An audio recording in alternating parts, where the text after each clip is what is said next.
gimingaw na ko magsimba, no? Kay last Wednesday, wala kita nagsimba. Kay, sorry kayo sa iyo, ha? Kay wala kita kadisan last Wednesday, kay dito kami sa Ipapanan. Diyan na, dito man kami hali. Nabot pala kami. Tinguhagan na mo na makabot kami kay napon gimingaw nito mga bata. Kaya halos suro at law nagawa na sila sa dati. Kami, may simpa kita. No? They enjoyed the BBS. No? Enjoy ka sila sa BBS. Exciting nato na no? Cactusville. No? Activity. Enjoy ka mga bata. Kaya excited sila na permi lang na may simba. Halos surat daw. So sabi ko next Sabbath, tomorrow do not absent tomorrow, ha? Buwas din ka mo mag-absent kay BBS naman kita sa hapon, ha? So, excited na mga kabataan.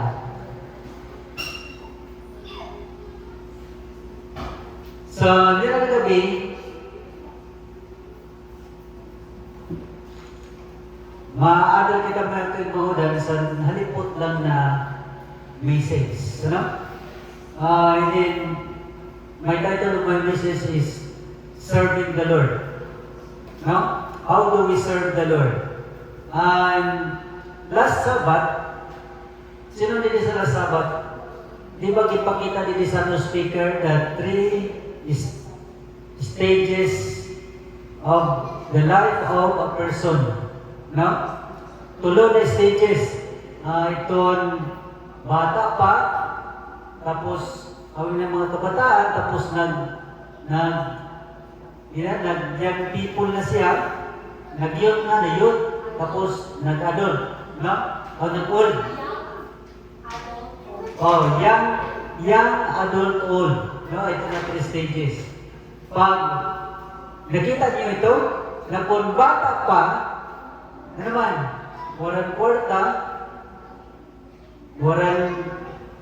kwarta, may energy, may panahon. Kaso lang walang kwarta. No? So, minsan namin na nakahadlan sa pag-serve natin sa Ginoo. Kaya masakit tayo, hindi ako magkatuto, wala akong kwarta. Pero ikaw kang energy, ikaw kasi panahon kong tani. So, ang panduha, pag adult na, medyo may edad-edad na, may money na, may kwarta na, may energy. Ang problema, wala naman sa time. Wala ng panahon. No? Gusto ka na magkanto, may kwarta ka na, higus pa, pero naman, wala ka naman sa panahon. Bagan busy na permit. Busy na kung paano kita asenso sa aton buhay. Then pagkurang na, may money, may energy, may time, wala ng energy. Ako na siya nagka-diferensya sa tulong na stage sa life sa tao, sa person. Gurang na, damong kwarta, damong panahon, wala namang puso, maluya na. So, that's all, hindi na magkakanto sa simbahan. But, tonight, the text na basahan nato sa gabi, makikita nato mga manghudan sa Book of Psalms. Psalm chapter 100 verse 2. O hada nila. Ano sabi nila? Serve the Lord with gladness. Mag-serve kita sa Ginoo na puno sa kalipay. Malipay kita para sa mga bata. Nakita ko, ang although dili pa sila ngayon na baptized, no? But nakita ko araw-adlaw na they are happy serving the Lord. Tawag na, may simpa kita, may simpa kita. Di ba? May simba kita sa ilang taon na nga. Naku na po, iba kita simba pero maabot sa na buwas. Kagapon, nagunga naman, ubuwas. Serve the Lord with gladness. Come before His presence with singing. Malipayon, kag magaling ka sa pagsimba sa Ginoo, inan malipayon kita, no? So, this is a biblical exhortation and in ang Bible nagapa-dumdum sa aton na iroksa na nimoon kung mag-serve kita sa mala Diyos. To worship God with joy, gratitude, and cheerful heart rather than out of obligation. Minsan nato ginaisip ko, obligasyon tayo na magsimpa kayo. Pero kalian, banal na kasulatan, we are reminded to serve Him with gladness and with singing. No? Kaganda lang sa kagustuhan sa Ginoo. So, in serving the Lord, it encourages us to praise Him, to serve the Lord with goodness and to come before His presence. So, ito mga mahudan, mga points na mag-serve kita. First points para pag-serve nato sa Ginoo. Usad sa mga service, it says here that service is an expression of love. Ang atong pag-serving, ang atong pagkadi sa simbahan pag-worship, tanda ina may kamanghudan sa atong pagkamuot sa mahal na Diyos. No? Tanda. Serving is an expression of love. Kung nag-serve kita sa Ginoo, atong ginapakita man na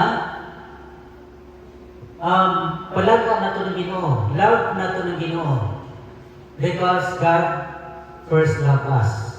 No, ang mahal na Diyos, amo ang mahal sa aton before pa kita nagmahal. But in our service, we are showing that we serve the Lord, and that serving the Lord is an expression of love.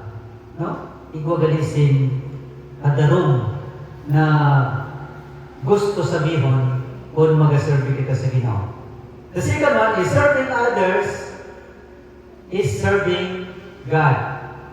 Kung nag-serve kita sa iba, nag-serve kita sa Ginoo. So, ang inang atong ginagawa, puro adlaw, na mag-share kita sa Word of God, sa atong kapwa, we are serving the Lord. So, sa nagtrabaho ko sa dito sa simbahan, nag-uriskim ko tako nila, ang trabaho ko. Habang ko nagtrabaho, nabati ko si Sister Lee, with iya mga friend na, Sister Ana, para sigarilyo biya na sila, pero si Ate Ding, higit sabi niya, dili maganda ang nagasigarilyo. No? Oo, maganda na you are giving ng mission na ito sa atin. Amin ang mga Sister Ding, no? Na we are, na atong gin-remind ang atong mga kapwa na di maganda. Because, nabatong siya, kaya naton, sabi sa iya mga amiga, di mo ito nag-isigarilyo. Para siya mali, patay man. Ha? Patay man. Pareho lang. Pero mas maganda na, sabi ni Ate Ding, nabati ko siya, dapat natin iwasan, kaya ang ina natong lawas, temple na sa Ginoo. Kaya, simple lang nila ng mga mensahe, pero nagatalab, no?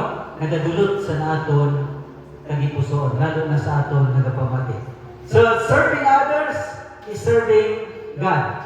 Nagahatag kita sin tambag. Kanang tambag sa ano? Advice pagkato sa aton kapwa.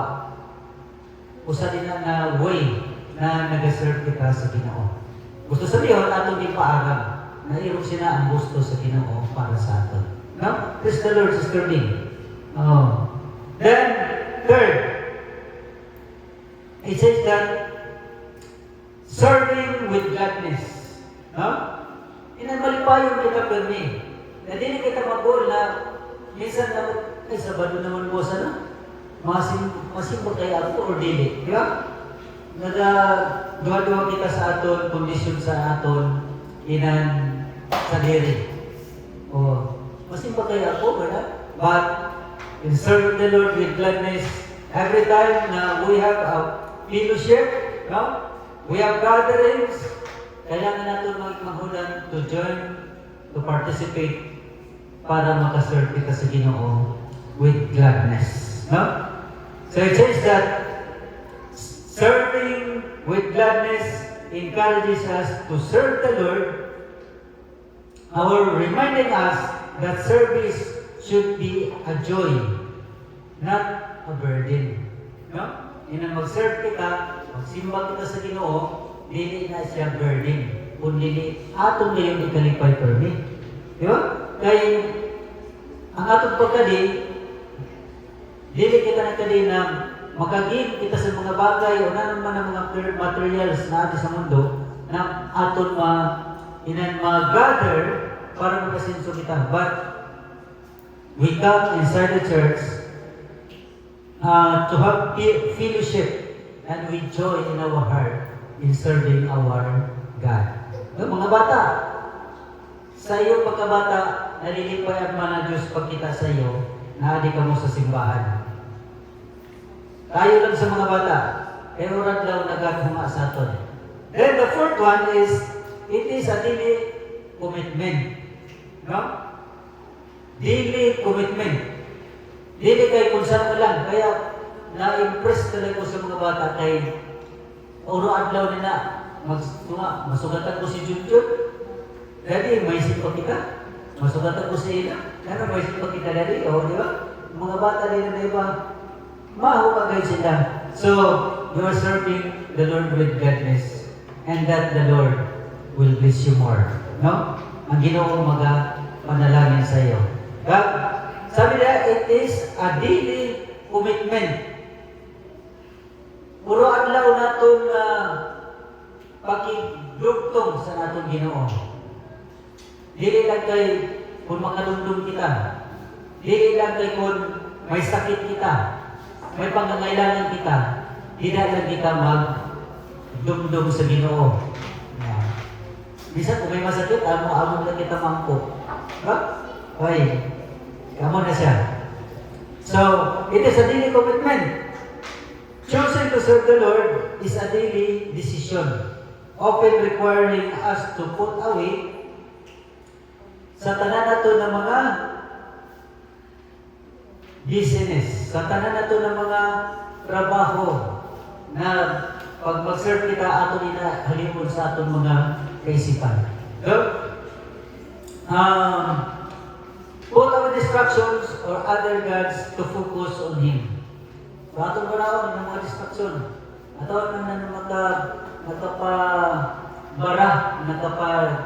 na libog sa atong mga kaisipan. Atong halion para makafocus ang atong atensyon dito sa atong mahal na Diyos. So, kailangan na ito commitment, mga kaimahulan. So, ikaw pag sa mga person na mga points, ikaw sa benefits na makuha na ito ni serving the Lord. So, according to Exodus 23, chapter 23, verses 25-26, serving the Lord comes with promises of blessing. No? Inagaling mag-serve kita, the Lord has His promise sa mga panalangin.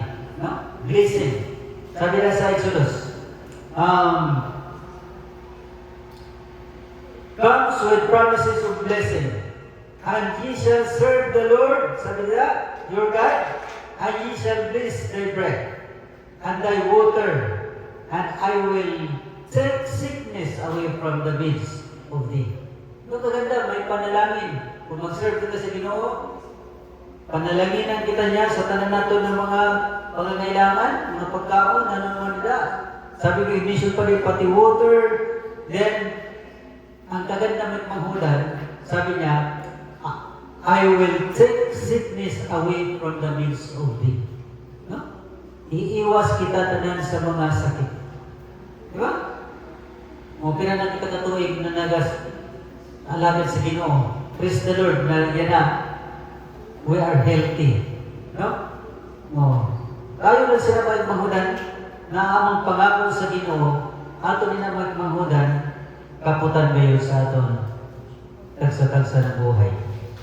So, though we may often think of a calling as applying sa nato mga pastor or those involved religious life, in truth, the Bible teaches that all human beings are called to serve in our own way. Oh. Minsan, tapos sa tulisip, ay, sa mga pastor lang na ang trabaho. Ang pag-serve sa Ginoo, ang pag-share sa maayo na balita sa mga pastors na nila. Pero hindi may panghudan, hindi may balita. We are called. Now we are called, all human beings are called to serve God in our own way. Walang pinili. Pag sa ating all, walang exemption. No? Walang exemption. Mga bata man, mga tagutay, mga bata, pwede ka mong magka-share, pwede ka mong magkasabi sa iyong mga kapwa, kabataan. So,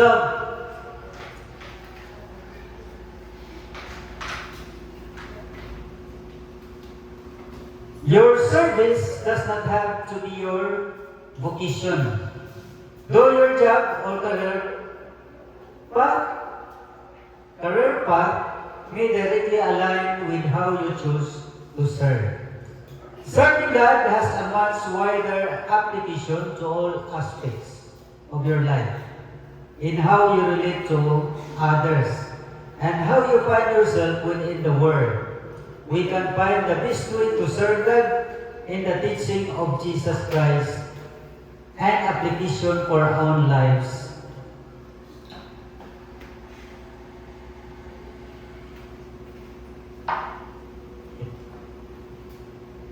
In application for our own lives. No? Tama na. So,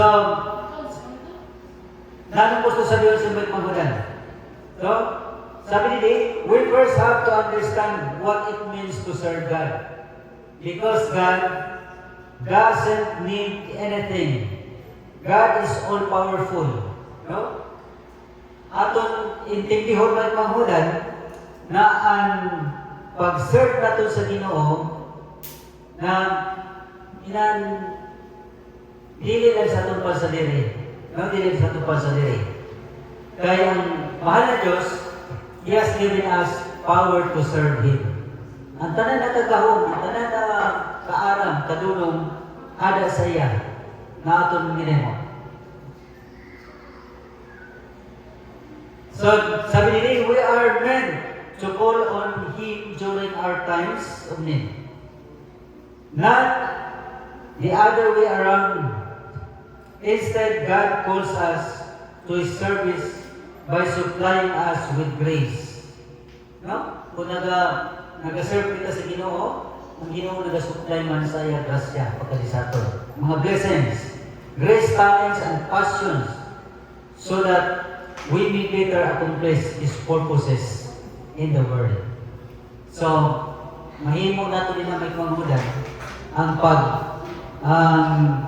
ato man pag-share sa mga balita pagkato sa ato mga igmanghudan sa labas, yan naman, kay ginsuplayan kita sa Ginoo. So, amin may panghudan na kailangan naton na himuon naton sa atong buhay. When we serve the Lord, kailangan naton na malipayon kita pag-serve sa iya. So, sabi nila, the greatest examples of this comes from the life of Jesus. Pinaka-example nila para kay Jesus sa iyang during His ministry, during sa iyang childhood, hasta siya nagdako, He's sharing the good news. He's sharing the word of the Lord. Dahil sabi na,